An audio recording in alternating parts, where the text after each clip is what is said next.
কারণে আজকে পৌরসভার সকল পৌরসভার উন্নয়ন স্থগিত হয়ে পড়েছে। এটা আমাদেরকে বিশ্বাস করতে হয়। তাহলে সেই কাউন্সিলর এবং পৌরসভার কর্মকর্তা কর্মচারীর দিনদের কি দরকার আমাদের, আমার জানা দরকার তাদের কাজ কি। আজকে উন্নয়নের ব্যাপারে আসছি, আমরা উন্নয়নের অনেক কথা বলেছি, সেই উন্নয়ন তৈরি করে কে? আমার প্রকৌশলের কাজ কি? আসলে আমার পৌরসভার যে উন্নয়ন হয়েছে, বিগত যে উন্নয়ন হয়েছে, উন্নয়ন এখানে বলেছে যে কোনো রাস্তাঘাট হয়নি। তাহলে কি শুধু মেয়র কি নিজে কাজ করে? সে মেয়র তদারকি একা করে? সেই কাজ তৈরি কি সে মেয়র করে? তাহলে আমার পৌর প্রশাসনের কি কাজ? আমি কর্মকর্তাদের বলছি, সেখানে ইঞ্জিনিয়ার মহোদয় রয়েছে পৌর সচিব, আসলে তাদের কাজ কি আমরা আসলে মনে হয় বুঝি না। অসংখ্য পৌরসভায় অসংখ্য কর্মকর্তা কর্মচারী রয়েছে। আমরা কয়েকদিন আগে আমাদের এই পৌরসভার প্রথম যে প্রশাসক হয়েছে, আমাদের মিটিং হয়েছিল, আমি সেই মিটিং আপনি বুঝেছিলেন। আমরা বলেছিলাম পৌর পরিষদের অনেক সমস্যার কথা বলেছিলাম। আমরা বলেছিলাম এই পৌর পরিষদে বেনামে যারা চাকরি করছে তারা তাদের দায়িত্ব ব্যাপকভাবে অনিয়মিত অবহেলা করছে। অনেকে দায়িত্ব দুপুরে, অনেকে দায়িত্ব নমসূত্র প্রহরী কাজে যারা দায়িত্বে, সেই কাজ কিন্তু তারা করে না। আরেকজনকে যারা করানো হয় তারাও কিন্তু আমাদের কাছে অভিযোগ করেছিল। এরকম অনেক নানাবিধ সমস্যা নিয়ে আজকে এই বক্তব্য দিতে আসলে সেই শুধু উন্নয়নের বক্তব্য দিতে হবে না। আজকে আমাদের মেয়র মহোদয়কে অপসারণ করে নাই, আমাদের কাউন্সিলরদেরকে অপসারণ করা হয়েছে কিসের কারণে? তারা কি দুর্নীতিগ্রস্ত ছিল? তারা ছিল এই সরকারের বিগত সরকারের আমলে তারা অনির্বাচিত হিসেবে এখানে প্রতিষ্ঠিত হয়েছিল, যার কারণে তারা আজকে এই অপসারণ হয়েছে। আমি বলতে চাই সেই আমলে, এই যাদের আমলে, এই বিগত মেয়রের আমলে যদি সে পারিবারতান্ত্রিক, আমরা এখানে একজনে বলেছে পারিবারতান্ত্রিক হিসেবে সেখানে নিয়োগ দেওয়া হয়েছে, আজকে তারা যদি সেখানে থাকে এই পৌর পরিষদের উন্নয়নটা কিভাবে হবে আপনারা বলেন? সম্ভব? আমি কয়েকটা পয়েন্টে কথা বলতে চাই। আমি দৃষ্টি আকর্ষণ করছি বর্তমান প্রশাসক মহোদয়কে। সেটা হলে পাথরঘাটা পৌরসভার প্রথম সময়ে 2008 সালে পানির ব্যবস্থাপনা হয়েছিল। সে সময় তত্ত্বাবধায়ক সরকার ছিল। নতুন গভর্নমেন্ট আসার পরে বলা হয়েছিল আমরা আমাদের সময়সীমা 100, আমার সংখ্যা মনে নেই, 100 বা 150 এইরকমের পানির লাইন দেওয়া হয়েছিল। বলা হয়েছিল প্রথম 250 টাকা ধরেছে সেই আমলে। বলা হয়েছিল আমাদের পানির লাইন বৃদ্ধি পাওয়ার পরে, একটা সময় বৃদ্ধি পাওয়ার পরে এই পানির বিল কমিয়ে আনা হবে।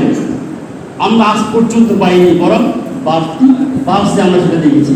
পানির বিল টোটালি কমে তো নাই, বরং পানির বিল সর্বনিম্ন 300 টাকা করা হয়েছে। এটা আমাদের পাথরঘাটাবাসীর জন্য দুঃখজনক। আমি এই পানির বিল কমানোর জন্য আপনার কাছে আহ্বান করছি।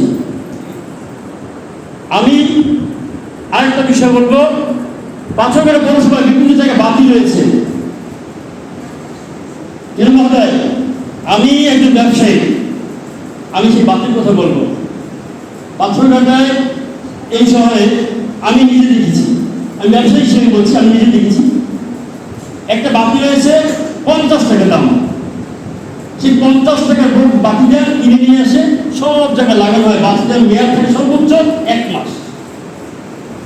কিন্তু আমার মনে হয় পৌর পরিষদ থেকে সেই বাতির বিল 400 টাকা গুণ হয়। আমি সেটা জানি না, 500 টাকা গুণ হয়। 500 টাকা একটা বাতিতে আমরা 5 বছর গ্যারান্টি দিই, গায়ে লেখা থেকে 2 বছর গ্যারান্টি। সেই বাতি আগামী 5 বছরও কাটার কথা নয়। আমার টাকা যাচ্ছে, আমার সেবা পাচ্ছি না, আমার জন্য কোনো সেবা পাচ্ছে না। এই বিষয়ে তদারকি করা উচিত।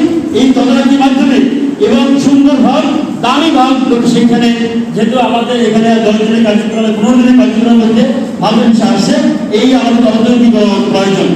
আমি এই তদারকি করতে গিয়ে আমি একটা বিষয় বলবো, বিগত দিনে যারা এই ভালো কিনেছে, এখানে যে ভালো কিনেছে, এখানে কেন্দ্র এখানে যার নামে আছে সেই বাকি কোনো কিছু করতে পারবে না, কিনতে পারবে না। এখানে নতুন লোক নিয়োগ দেওয়া হবে, এই নিয়োগের মাধ্যমে নতুন লোক নিয়োগ করে এই সমস্ত ভারত তদারকির মাধ্যমে করা উচিত, সকল কিছু করা উচিত আমি বিশ্বাস করি। আসতে যাচ্ছি বাজার পরিকল্পনার বিষয়। আপনি দেখেন বিশৃঙ্খলা একটি বাজার। আমার বাসা এখানে, এখান থেকে আমি যখন যাই এরপরে গিয়ে এখানে যান হয়। 1991 সালে এই পৌরসভা তৈরি হয়েছে, প্রথম নির্বাচনে আমার বাবা কমিশনার ছিল। আমি দেখেছি সেদিন থেকেই, সেই সময়ে এই পৌর পরিষদ তৈরি হয়েছিল জেলা পরিষদের একটা ভবনের সংক্ষিপ্ত সময়ের জন্য। আজকে 2024 সালে এসেও আমরা কোনো ভবন দেখতে পাইনি। আমি দৃষ্টি আকর্ষণ করতে চাচ্ছি, আমি দেখাতে যাচ্ছি ইঞ্জিনিয়ার মহোদয়কে। এখানে আপনি দেখান আজকের যে প্রকল্পটা উপস্থাপন করা হয়েছে, সেই প্রকল্পের ফ্রন্ট লাইনটা আমাদেরকে দেখাতে হবে। ইঞ্জিনিয়ার সাহেব, আজকে যে প্রকল্প রয়েছে পাবলিক টয়লেটের প্রথম ফ্রন্ট লাইনটা আপনি এখানে একটু শো করতে হবে। আমাকে পাবলিক টয়লেটের ফ্রন্ট লাইন হয়েছে এমন অবস্থাতে, জেলা সংসদ ভবনের অবস্থায় যেরকম সুন্দর অবস্থা থাকে সেই রকমের ফ্রন্ট লাইন তৈরি হয়েছে। অথচ পৌর ভবনের যে অবস্থা, পৌর ভবনের ফ্রন্ট লাইন কি অবস্থায় রয়েছে সেই কারণে দেখানোর জন্য আমি বলছি ওইখানে ছবি রয়েছে, আমি দেখেছি। সুন্দর একটা পরিবেশ, সেখানে এত সুন্দর পরিবেশ তৈরি করে যেটা পাবলিক টয়লেট পর্যন্ত। আমাদের ইচ্ছা হয় না একটা সুন্দর ভালো একটা ভবনে আমরা সেইখানে পৌর পরিষদ সাধারণ মানুষ গিয়ে ভালো একটা জায়গায় পৌঁছে।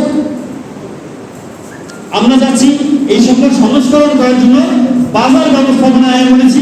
বাজারে বিভিন্ন জায়গায় বিকাল হলেই অর্ধেক রাস্তা ভরে যায়। প্রিয় প্রশাসক, বিকেল হলেই অর্ধেক রাস্তা ভরে যায়। দেখবেন আপনি, আমি প্রতিদিন আপনাকে বলবো, আপনি সময় পাইলে আপনি দেখেন তদন্ত করেন। বিকেল হলেই সকল রাস্তা ভরে যায়, শুধু বাজার আর বাজার। তদারকি পৌরসভার নেই। এই দেখেন, আমি একটু দেখাতে বলছি, এখানে আমাদের যারা আছেন সরকার এখানে কি অবস্থা, কি সুন্দর ভাবে দেখাচ্ছে। এইটা কি আমাদের পৌর ভবন আছে এরকমের? পৌর ভবন কি এরকম সুন্দর অবস্থা আছে? আজকে কি সুন্দর একটা টয়লেট হচ্ছে, দেখছেন কি অবস্থা? সেই টয়লেটে আসলে ব্যবহার করার মতো পাথর কাটা বাসিন্দা নেই, কারণ এর আগেও টয়লেট হয়েছে, সেটা ভাঙচুর হয়েছে, আবার এখন নতুন টয়লেট হবে। সেই অবস্থা এত দূরে, কারণ পাথর কাটার বাজার হয় পশ্চিম বাংলায়, এই মাথায় গতকাল ঠিক কিনা? শুধু দুটো হাট, শুক্রবার এবং শনিবার। শনিবার হাটে হলে পূর্ব বাজারে সব সময় ব্যবস্থা থাকে, এবং তারপরে এই বাকি দিনগুলিতে কিন্তু এই শহরের পশ্চিম মাথায় কিন্তু সকল ব্যবসা বাণিজ্য চলে। আমি দৃষ্টি আকর্ষণ করছি, এই পাবলিক টয়লেট যদি হস্তান্তর করা যায়, অন্য জায়গায় হস্তান্তর করা যায়, পশ্চিম মাথায় কোনো একটা জায়গায় ভালো জায়গা থেকে হস্তান্তর করা যায়, আমার মনে হয় সেটা সুন্দর পরিবেশ সৃষ্টি হবে।